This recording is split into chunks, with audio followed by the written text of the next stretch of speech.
এর ভিতরে সে উঠে যায় আর বলে, আমার মেয়ে, আমি তো ভেবেছিলাম আমি তোমাকে হারিয়ে ফেলেছি, আর কখনোই খুঁজে পাবো না। ম্যাং ম্যাং বলে, আমার নাম ম্যাং ম্যাং।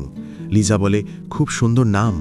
ম্যাং ম্যাং বলে, মা, তুমি আমাকে জঙ্গলে ফেলে গেলে কেন? তার মা বলে, আমি কখনো তোমাকে ফেলে যাইনি।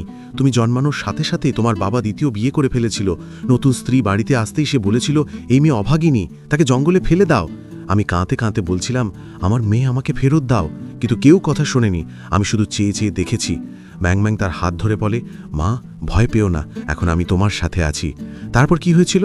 তার মা বলে, এরপর আমার শরীর ক্রমেই খারাপ হতে থাকে, তাই আমার যে দুজন দাসী ছিল তাদেরকে বাজারে বিক্রি করে দেওয়া হয়েছিল। আমি প্রতিদিন প্রার্থনা করতাম, যদি কখনো বেঁচে ফিরি, যারা আমার মেয়েকে আমার থেকে ছিনিয়ে নিয়েছে আমি তাদের ছাড়ব না। ম্যাং ম্যাং তার কাঁধে মাথা রেখে বলে, মা, ভয় পেও না, আমি বাবাকেও শাস্তি হবে আর সেই মহিলাকেও, তুমি শুধু আমার সাথে থেকো। মা কাঁদতে কাঁদতে বলে, ঈশ্বর যেন তোমাকে আশীর্বাদ দেন, কিন্তু যদি তোমার বাবা জানতে পারে আমি বেঁচে আছি, সে আমাকে মেরে ফেলবে। তখন চেং হুয়াং বলে, আপনার আর ভয় পাওয়ার দরকার নেই, আমি আছি। মা জিজ্ঞেস করে, তুমি কে? ম্যাং ম্যাং বলে, ও ম্যাজিস্ট্রেটের নাতি। চেং হুয়াং তখন বলে, তাই আপনার কিছুই হবে না, আপনার গায়ে কেউ হাতও দিতে পারবে না যতক্ষণ আমি আছি। মা দীর্ঘশ্বাস ফেলে বলে, ধন্যবাদ, আমার প্রতি এত উপকার করলে। এইদিকে যখনই কনকুবাইনের কাছে খবর পৌঁছায় যে লিজা পালিয়ে গেছে, সে চিৎকার করে ওঠে, কিভাবে পালালো?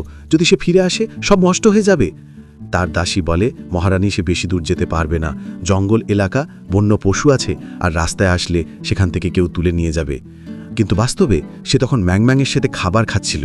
ম্যাং ম্যাং বলে, মা, তুমি খুব শুকিয়ে গেছো, আরও খেতে হবে। তখনই চেং হুয়াং এসে বলে, একটা সমস্যা হয়ে গেছে, দাদাজিকে ডিউক ম্যানশন থেকে ডেকে পাঠিয়েছে। লিজা তখন ভয় পেতে থাকে। ম্যাং ম্যাং বলে, মা, ভয় পেও না, আমি আছি। এদিকে কনকুবাইন এদিক সেদিক ঘুরছিল, কারণ লিজার কোনো খোঁজ পাওয়া যাচ্ছিল না।